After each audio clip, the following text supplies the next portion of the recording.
to another edition of Today's Wave. I'm your host, Holly Wilgus, and I'm so excited that you are joining us today. Now, as you know, when we have Today's Wave, what we're talking about is the fact that waves crash and waves calm. Meaning you could be sitting at the beach and look over and you could have a wave that's crashing up against the shoreline and you say, man, that's dangerous. But it's also the same reason that we go to the beach, because just sitting there watching those waves come in the right situation, the right position, those waves are calming. Same wave, different perspective based on position. So listen, we're here to help you get a different perspective on life and see things from different angles so that when the waves crash upon your shores, you can handle it with calm. Today, I'm excited to invite in my guest, Miss Colleen Smith. Colleen, I have known for a long time now, probably close to 10 years we've known each other, Colleen. And it's been an amazing journey. Colleen serves at our inner city ministry here in Baltimore City. And so I'm so excited to have her with us today. Colleen, could you say hello to our wonderful friends viewing in? Hello. Colleen, tell us a little bit about what you do and who you are, and we'll go from there. So I am a missionary who lives in East Baltimore in one of Baltimore's most vulnerable neighborhoods. I run a program called GEM, which stands for Gospel Education and Mentoring. We believe the gospel changes lives, education provides opportunities, and mentoring puts dreams into motion. So when you have all three of those, you're putting a more productive student out into the world. Aside from that, I run a ministry called Pretty in Pink to street girls, and I hang out with homeless people, and I help women tell their stories and experience a restoration experience in their lives. And it is not a light thing when I say this, but I often tell people that Colleen is the Mother Teresa of Baltimore. And I know she doesn't like to heap that praise on, but I will. So there you have it. So Colleen, I wanted to invite you on because I think during this time of the corona crisis and the pandemic and everything that's going on, a lot of us hear about just statistics and numbers, and it's becoming more and more reality that a lot of this affects our friends. And the other day, as you know, I had on a friend that had his wedding disrupted, but he was able to push through. And I thought of you. I said, man, there was so much going on in Colleen's world just in this last week or two that I'd love to get her insight on the show. So tell us a little bit about what's been going on in your world and kind of how has this coronavirus situation hit you. So I am an Enneagram 2, and I want to be out in the world right now doing all the things. But my world kind of got flipped upside down when my doctor called. And I had been following the coronavirus, but probably not as closely as I should have been. I think part of it was consciously I just didn't want to really know how bad it was. But also I kind of knew that at some point it was probably going to affect me.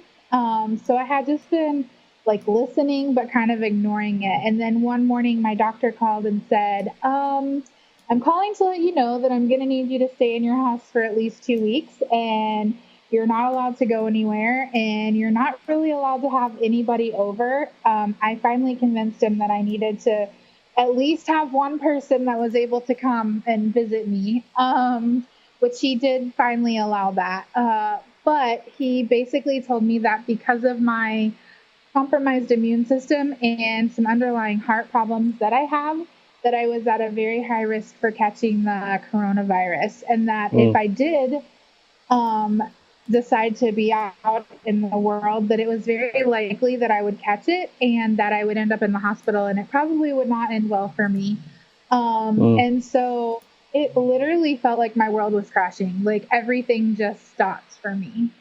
Yeah. No, you heard the doctor's warning and you had that going on, but what were some things, you had some important things coming up in your life, and this wasn't the time. If there's a time for corona, let it come, but not this time. What was going on in your world?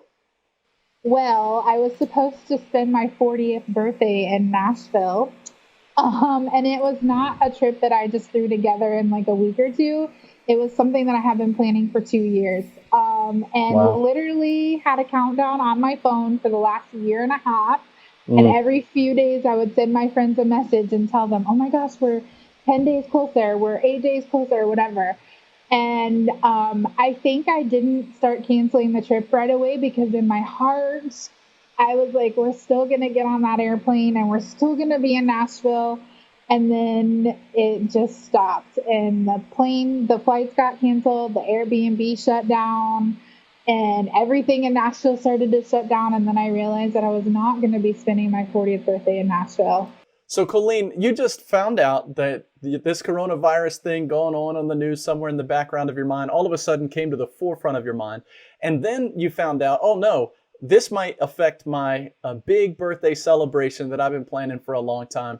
A lot of us, we have things that go on and the rest of the world doesn't see. And we have emotions that kind of stir up and we kind of hold them or keep them to ourselves.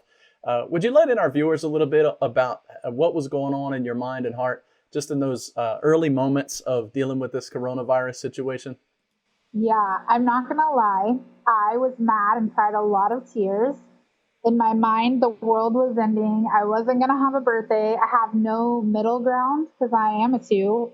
So I'm either here or here. There's no like midway. And I was angry, and my friends who were coming with me, they were like, no, it's just postponed. But in my mind, if I wasn't in Nashville when I turned 40, then it didn't count and it wasn't going to be anything. And at that point, I'm like, I'll just spend my birthday alone. I'll just be mad and angry. And it was a lot of like emotion right away that was just sad, sad, sad, sad. But you did understand that this is going to change up some things. It's going to cause you to love and be loved differently. We talked about Enneagram in the first episode, and you being a 2, you're the epitome of the 2. You live it. You love people like crazy. So in the matter of this, we talked about 2s and how just for 2s, it's so hard in these seasons. But you learn that you're going to have to love differently. And I just thought about your life. So what kind of things have had to change? Because normally you're around people 24/7, it feels like, and they're in your home and they're right on your stoop in front of the house. What's had to change so that you could love differently in this season?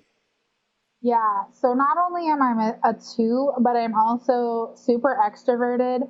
And my home is literally like the safe place in the neighborhood where everyone gathers. And so I've really had to put up boundaries and say, I'm sorry, I love you, but you have to talk to me from the kitchen window and you can't come in and you can't hug me. And if there is an opportunity for me to be outside, you can't come near me.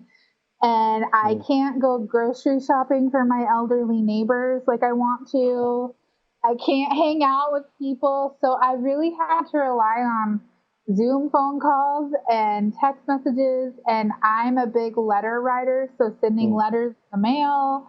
And then also understanding that just because my friends aren't here in my house with me doesn't mean that they don't love me, because I struggle sometimes with, if you're not around me, you must not care. And I've just really had to embrace, like, it's not that they don't care, it's that they literally physically can't be here. Yeah, yeah. I thought about you with what you do, and especially in the terms of prostitutes or those dealing with addiction. Sometimes in life there are lessons that are here for all of us right now, but sometimes in life, in order to love well, we have to love differently. And right now in this season, the best way friends can love you is to not be in your space with their germs. But tell me about kind of how that translates to some of the relationships you have, whether it be with addiction or whether it be with some of the prostitutes or homeless or whatever it might be. What are some examples in life that we could think about to say, this really applies? In order to love, you have to love differently. Yeah. So for me, sometimes it's really hard because the people that I want to love, I can't love them in the ways that they want me to. So for example, last week, someone knocked on my kitchen window and they wanted $5. And I knew what that $5 was for. And for me, it had to be, no, I'm sorry, like I can't give this to you, because in my heart, I know that that's not going to be me loving you well to your best self. And then even with my kids in the GEM program, there's some kids who I really have to love from a distance, which is hard for me, but my best interest and their best interest is not for me to be in the mix of whatever it is that they're doing. And so to have to put up those boundaries, but knowing that I still love them and they still know that I love them, even if I'm not physically in the middle of whatever it is that they're dealing with. Yeah, that can be difficult at times, especially when you love people, to realize the best thing you can do is to not do what you would normally want to do. So tell me about your routines that you've had going on. Tell me how you've adjusted to going from this extroverted self to talking to people all the time and dealing with people all the time. What are some things that are keeping you busy and occupied these days? Yeah, it's been really, really hard, but luckily, like I said, my doctor did approve like a few visitors. And so my best friend comes over at 10 o'clock every morning and we work together. We have a little mobile office at my kitchen table. I've taken this opportunity to spend more time with Peter. Like we have a routine now that we watch church on Sunday mornings and then we pick a movie and we order Subway to be delivered. And I've just really had to embrace Zoom phone calls. And I found my favorite board game that I'm able to play through my phone with my friends. So we're able to get What on is it? Zoom. You can't just throw it out there like that. What is it? Code name. Code Code names. Code names. All right. Name. You're gonna have to send me an invite. Yeah. Yes. So we just hang out on Zoom. I paid for like the Prime Zoom so that I don't get cut off after 40 minutes. And we just hang out on Zoom for hours, literally. Like that's just what we do now. Circling back to that birthday, I understand that you had some awesome friends to put together. It wasn't going to be exactly the same, but they did their very best to be able to give you all the love that you need when it comes to that birthday of yours. So tell us about what we're seeing up on the screen here. We've got a few pictures that your friends did. Well, so Sarah came over that morning and she started my day with 5 gifts. And then she told me that for the next 8 hours, every hour, I would be getting 5 gifts. And they were all gifts that are significant to my life in some manner, somehow, some way. Or it was something, so she took every year that I've lived. And so it was something that was created in whatever year it was. So for 1982, I got lip gloss from a company that started that year. And in the year 2000, she gave me a KU Jayhawk. And then she gave me Maryland stickers for the year that I moved to Maryland. So it was very like well thought out, significantly like planned with a purpose and perfect for me. See, I am not that good of a gift giver. That's pretty phenomenal to sit there and think that through. We're looking at a couple of letters. Tell us about what happened with that. So she also got these 40 balloons and put them up so that when I did my Zoom birthday party that day, I could sit in front of the letter or the numbers. And then the swan, which Peter named her Shaquita. So we have Shaquita the swan that just hangs out in my kitchen now. And it was just like a fun addition. And then you had some notes that were sent your way. Let's see one from Keith here at the top. Yeah. So what was that about? So they gathered 40 letters from 40 people in my life that love me and gave them to me throughout the day. And some of them came in the mail, and then some of them are just part of my gifts throughout the day. That's awesome. That's so good to see. And so I think the real lesson here, what's this Burger King bag? There's got to be a story. Oh, yeah. That was a little disappointing.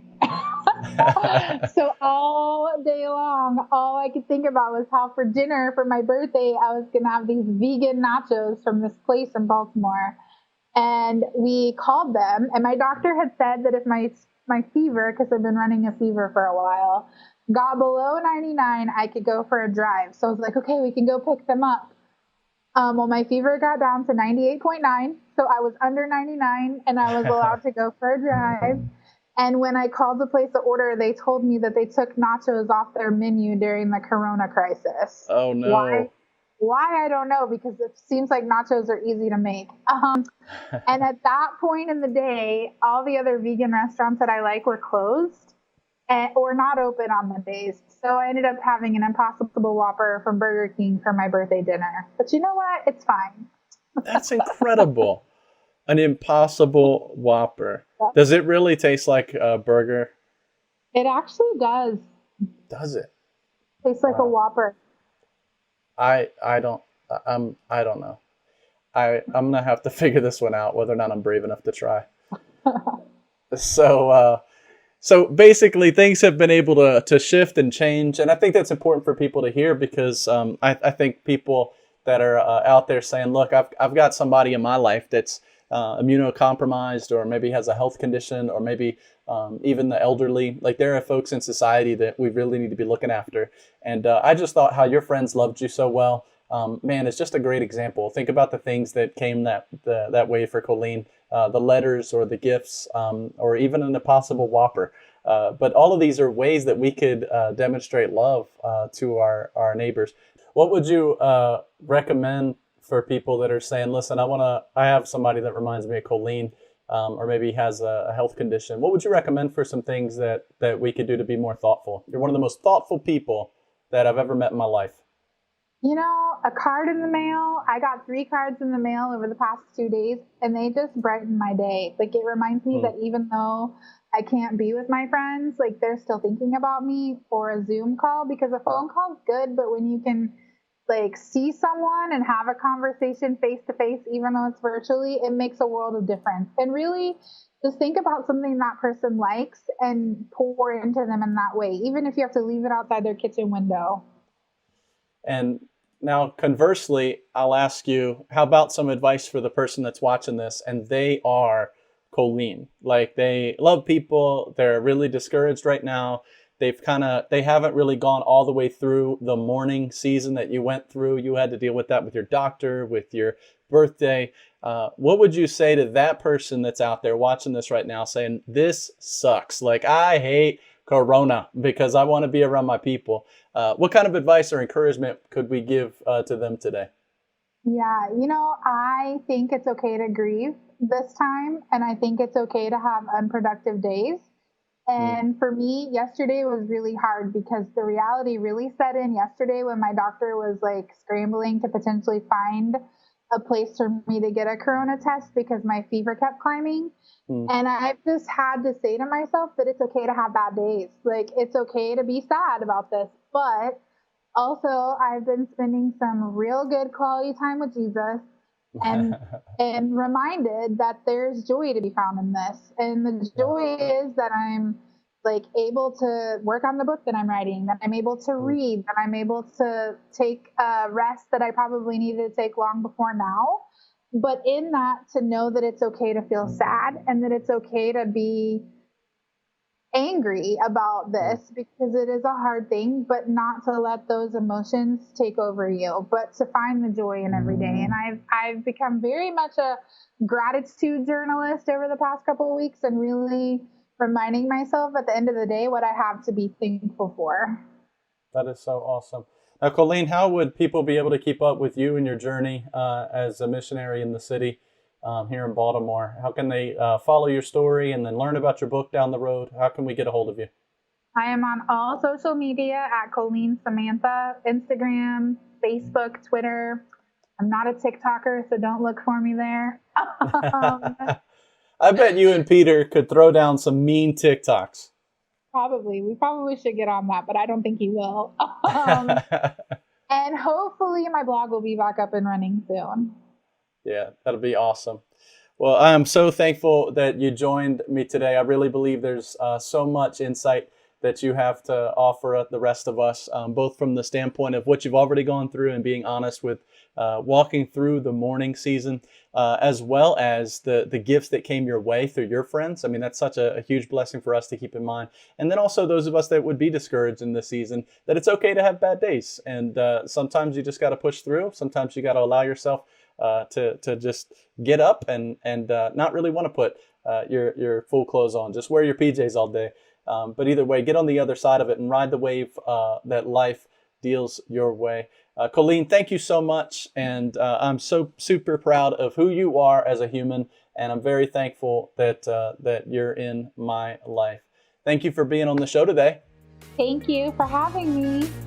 All right. And to everybody out there, Holly Wilgus signing off, reminding you to ride the wave.